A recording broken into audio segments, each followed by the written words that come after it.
Tan solo en un año, asesoras y asesores jurídicos federales brindaron servicios gratuitos de representación especial a 4,814 niñas, niños y adolescentes.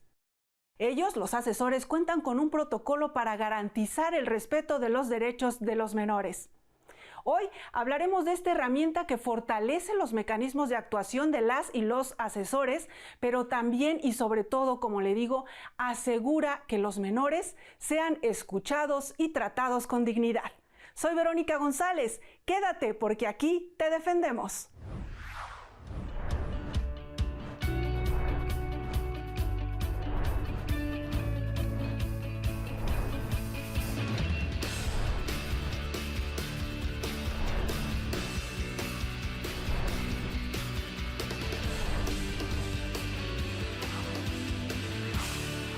En 2019 fue registrado el mayor número de delitos contra niñas, niños y adolescentes. La cifra casi alcanzó los 29,000 casos. En estos asuntos, ¿cómo son protegidos los derechos de los menores? Se lo vamos a preguntar a nuestra invitada de hoy, Samantha Rivera Flores. Ella es jefa de departamento en niñez en la Unidad de Asesoría Jurídica del Instituto Federal de Defensoría Pública. Bienvenida. ¿Cómo te va?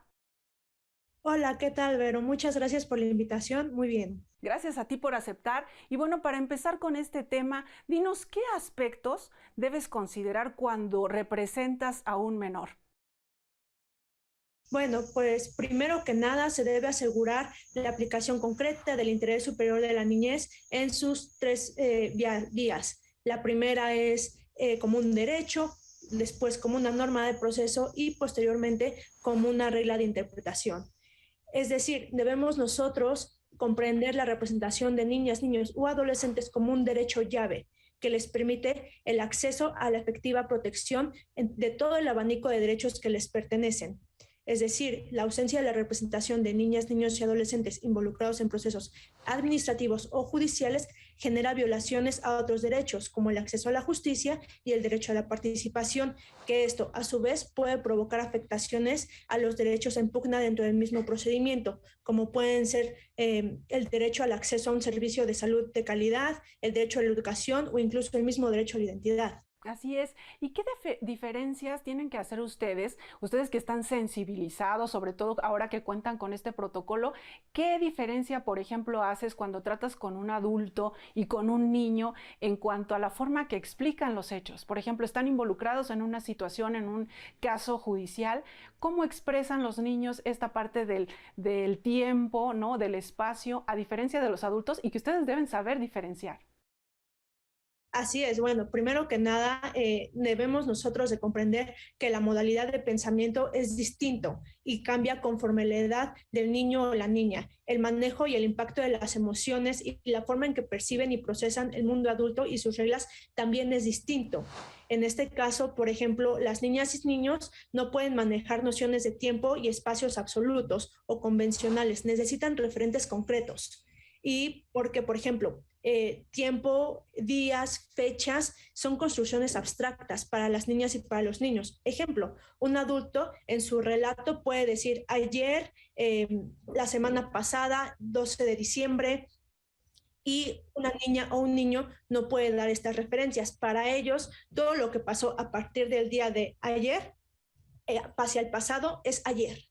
Entonces, se requiere de cuestiones concretas sobre sus vivencias para que puedan hacer un relato. Es decir, un niño jamás va a decir cuestiones que pasaron sobre otra persona. Él siempre va a ser el centro de su relato. Entonces, nosotros al momento de entrevistarlos debemos de hacer, de relacionarlo con cosas concretas que le pasaron a él o que son parte de su actividad cotidiana para que nos pueda hacer un relato lo más ordenado posible. Otro aspecto importante que sabemos que ustedes realizan y que es parte de este protocolo es la sensibilidad que tienen o el trato de cómo dirigirse a un menor, ¿no? Sabemos que se realizan entrevistas, a veces incluso tienen que estar separados de sus padres, ¿no? Porque puede ser que ellos estén incluso ejerciendo alguna influencia que no sea pues positiva para el menor. ¿Cómo realizan este trabajo?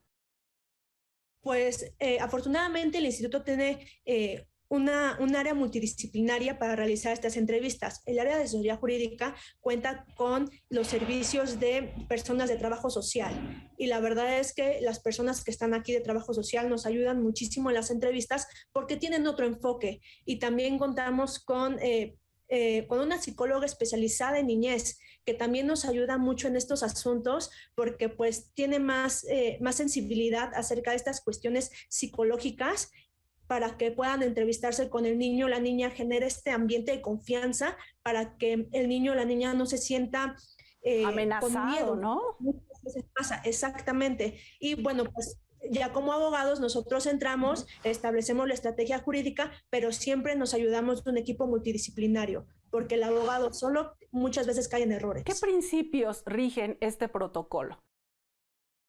Pues estos principios son transversales, rigen el protocolo, pero también deben de regir la aplicación de la representación de todas las niñas, niños u adolescentes. Tenemos como principios igualdad y no discriminación, el interés superior de la niñez, el principio de desarrollo progresivo y supervivencia, el principio de participación y el derecho de ser oído, que es un derecho, pero también es un principio que nosotros debemos de ver en todo momento y hacer que se respete.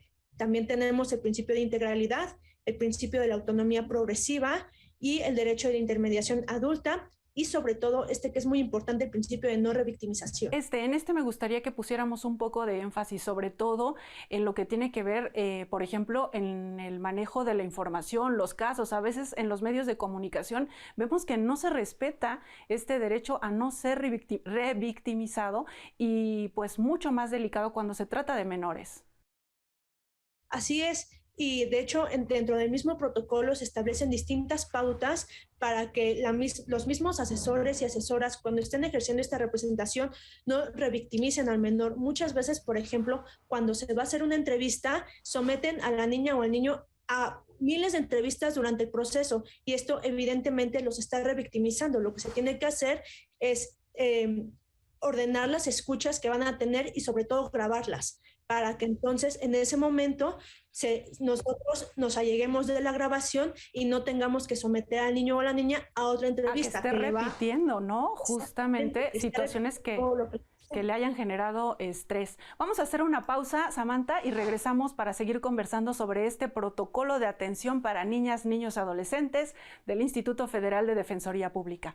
Vamos a la pausa, pero antes vamos a echarle un vistazo a las actividades que han desarrollado durante todo un año asesores y asesores jurídicos. Entérate en un minuto. De 2020 a 2021, el Instituto Federal de Defensoría Pública atendió a 4.632 niñas, niños y adolescentes. 2.331 son niñas y 2.301 son niños. Durante un año, asesoras y asesores jurídicos federales brindaron 4.814 servicios de representación especial a menores. En materia civil fueron atendidos 41 asuntos y en materia administrativa 21. 8 menores recibieron atención en asuntos relacionados con secuestros, 3 en casos relativos a la materia laboral, 2 penal y 1 fiscal. En 2021, la Defensoría Pública recibió 10 asuntos que fueron enviados por instituciones de protección a la niñez, ya que por el alto grado de complejidad requerían de una representación especializada.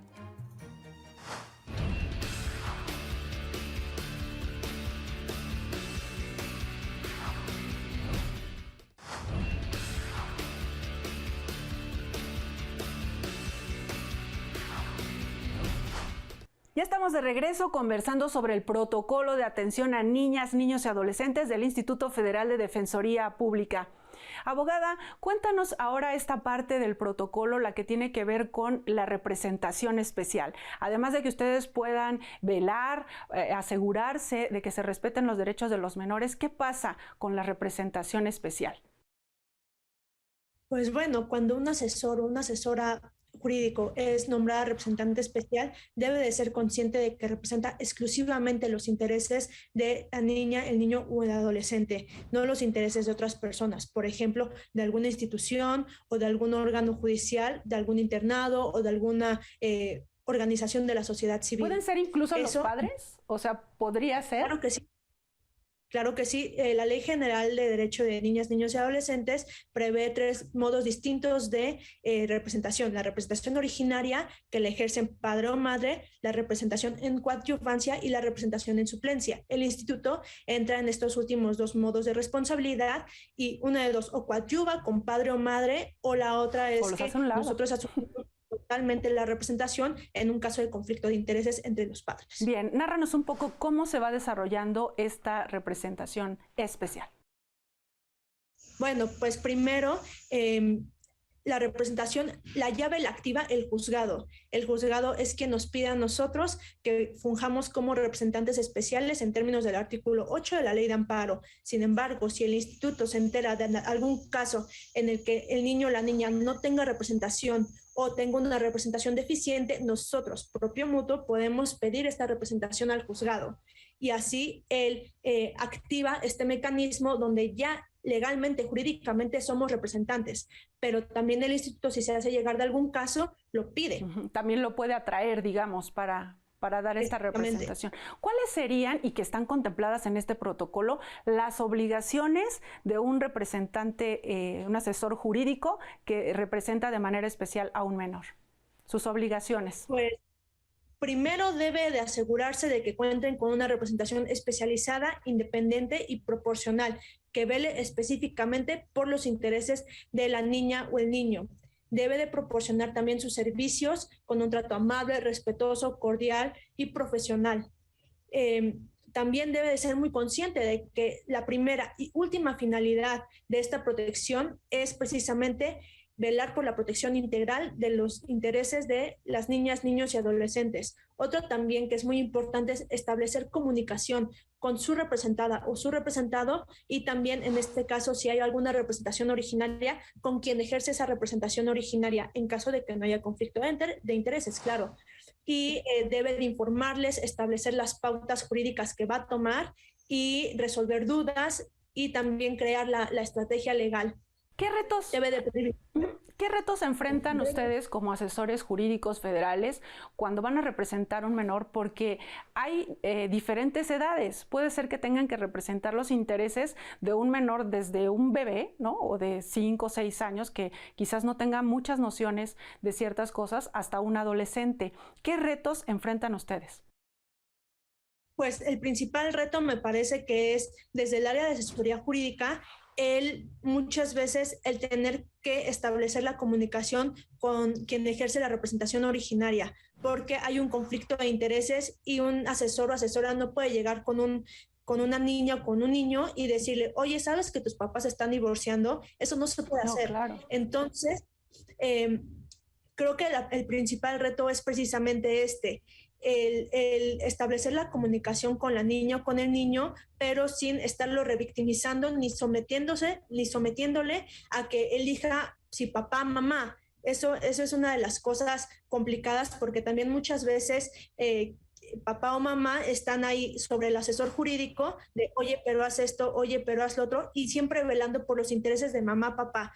Y nosotros somos los abogados de las niñas y los niños, exactamente. Entonces, muchas veces como pintar un límite de la participación de quienes ejercen la representación originaria y de nuestra representación como abogados de niñas y niños es un poco lo complejo. ¿En qué asuntos se ven relacionados los niños con una situación judicial? Mencionabas ahorita, por ejemplo, un divorcio. Eso es algo que nos queda muy claro, ¿no? La guardia y custodia, visitas, no sé. Pero ¿en qué otros asuntos se puede ver involucrado un niño y que necesite esta representación especial? Bueno, nosotros hemos llevado casos de niños que han sido víctimas de abuso sexual, de violencia. Entonces, cuando son víctimas, también nosotros podemos entrar a esta representación, incluso en asuntos de carácter penal, no nada más en cuestiones familiares. Claro, y esta es una diferencia importante en cuanto a los asuntos que lleva la unidad de asesoría jurídica, ¿no? Esto que lleva en materia administrativa, no sé, en este caso, en el de los niños, incluso tocan temas penales. Así es. Así es, el director del instituto siempre ha sido muy enfático en que si hay un niño o una niña que requiere una representación especial, se trate del asunto que se trate y sea del fuero que sea. Él siempre hace esta distinción entre no hay niños locales y niños federales, a pesar de que es nuestra competencia, ¿no? Da únicamente el foro federal. Entonces nosotros buscamos federalizar ese asunto para poder representar de la manera más adecuada al niño. ¿Y cuál sería el marco jurídico, ¿no? O el contexto en el que está sustentado este protocolo? Pues primero que nada en estándares internacionales. Nosotros tenemos en la unidad de asesoría jurídica, siempre tratamos de tener en cuenta los estándares internacionales porque son muy importantes y muchas veces brindan una protección más amplia que incluso los estándares nacionales. Que nuestra propia Constitución, ¿no? Samantha, vamos a hacer una pausa y regresamos para que nos amplíes esta parte del protocolo, ¿no? Este contexto en el que está basado en lo que tiene que ver con las herramientas, tratados internacionales, la Constitución y la jurisprudencia. Vamos a la pausa. Antes de ir a la pausa, fíjense ustedes, en este espacio queremos saber qué opinan, queremos escuchar lo que piensan sobre los temas que abordamos y en este caso la pregunta de hoy es ¿por qué deben recibir un trato especial los menores que están involucrados en procesos judiciales? Te escuchamos.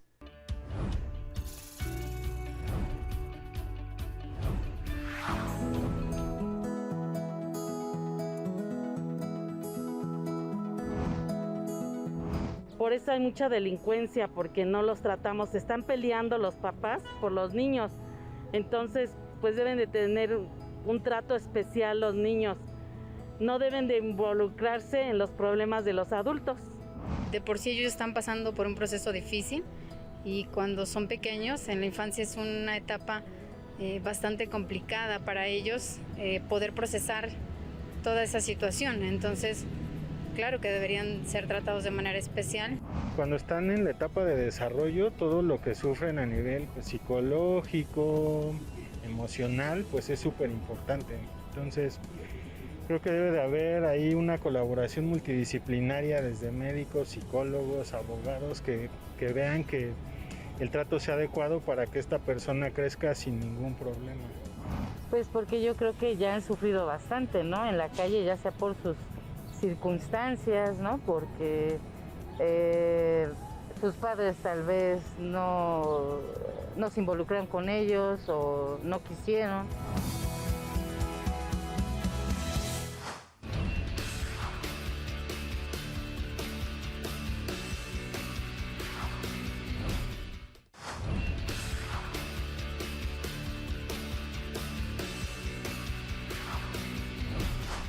Ya estamos en la parte final del programa, qué bueno que sigue con nosotros. Estábamos conversando sobre este marco legal que da sustento al protocolo de atención a niñas, niños y adolescentes del Instituto Federal de Defensoría Pública. Nos comentabas, bueno, sí, esta parte de los tratados internacionales, pero también la jurisprudencia que ha emitido la Corte. Esta jurisprudencia de la Suprema Corte ha sido muy importante porque también ha abierto un nuevo paradigma donde se reconocen a niñas y niños como sujetos de derecho y no como sujetos secundarios a tutela. En este sentido, el protocolo también cuenta con jurisprudencia en la que precisamente se ha desarrollado ciertas normas procesales, por ejemplo, para evitar la revictimización. Este criterio que te comentaba hace rato de grabar las entrevistas fue emitido por la Suprema Corte, entonces el protocolo lo retoma y sí ha sido muy importante porque ha abierto un nuevo paradigma. Bien, pasando ahora a la parte del protocolo que se refiere a las etapas de la representación especial, venos contando un poco a grandes rasgos de qué se trata. Claro que sí, mira, la representación especial cuenta principalmente de 4 etapas. La primera es la designación. En este caso, como ya te comentaba, llega a nosotros el requerimiento del juez para que nosotros designemos a un representante especial o nosotros pedimos esa designación. En este caso, lo que tiene que hacer el asesor jurídico es hacer protesta de su cargo vía electrónica, porque nosotros estamos ahorita justo vía electrónica haciendo estos procedimientos para no tener que ir al juzgado y muchas veces un poco más tardado. Entonces, vía electrónica toma protesta del cargo y si ve que la audiencia va a ser en una etapa como ya muy pronto, lo que hace es pedir que se difiera la audiencia para poder estudiar el caso. La segunda parte es la entrevista. Esta es probablemente una de las partes más importantes porque es precisamente cuando el asesor o la asesora jurídico se entrevista con el niño o la niña o se entrevista con los padres dependiendo del caso y si esto fuese posible y tiene contacto con ellos, quiere saber cuáles son sus pretensiones legales para el juicio y sobre todo informar de los derechos hacia el niño o la de niña. Que esta defensa, como nos has explicado, va a ser para los derechos de los menores, ¿no? Exactamente, su estrategia jurídica. Posteriormente tenemos la etapa de ampliación de demanda, alegatos y ofrecimiento de pruebas. En esta parte es muy importante comentarte que el área de litigio estratégico del Instituto Federal de Defensoría de la Defensoría Pública cuenta con un área de peritos especializados. Entonces tenemos peritos en antropología, peritos en psicología con enfoque de género o con enfoque especializado de niñez. Entonces, pues bueno, nosotros nos podemos allegar de toda esa área de peritos para el caso en concreto.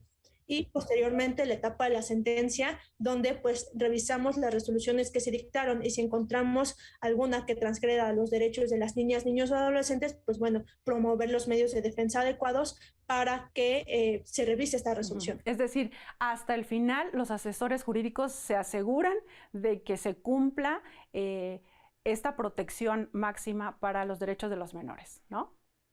Exactamente. Licenciada, ahora no sé si sea posible o tengas en mente alguno de los casos, digamos, como de éxito en donde el instituto haya llevado esta representación especial y se haya logrado el objetivo, ¿no? Proteger los derechos de las niñas, los niños y los adolescentes. Claro, te voy a platicar un caso que tuvimos que era precisamente de 2 niños recién nacidos que nacieron por gestación subrogada. Entonces, de acuerdo con el reglamento del registro civil, no hay posibilidad de que se les registre. Entonces, lo que hizo la asesora jurídica fue precisamente apelar esta decisión del registro civil. ¿Por qué les negaban el registro? Porque no contaban con los requisitos, no cumplían con todos los requisitos que pide el registro civil. Pero, y esto ya nos han tocado varios casos donde derivada de gestación subrogada se niegan porque no pueden cumplir con estos requisitos y son requisitos totalmente inconstitucionales. ¿Qué tipo de requisitos serían? Justo se dan en este caso, nos comentas, ¿no? Porque no es propiamente la madre biológica la que va a registrarlo. Exactamente. Me parece que uno de esos es ese requisito. Entonces, pues realmente lo que el registro civil no emitía esta acta de nacimiento y era una violación flagrante al derecho de identidad. Claro, para los menores, ¿no? Independientemente de la situación que tuvieran sus padres, era un derecho de los niños. O las niñas, no sé qué era, niño o niña. Eran 2 niños. 2 niños. ¿Y entonces ustedes logran que sí se les dé el registro? Efectivamente, la asesora precisamente en sus alegatos incluso hace valer esta inconstitucionalidad. No, al final no se resuelve la inconstitucionalidad, pero sí se otorga este registro, que al final es lo que se buscaba. Se les expide su acta de nacimiento.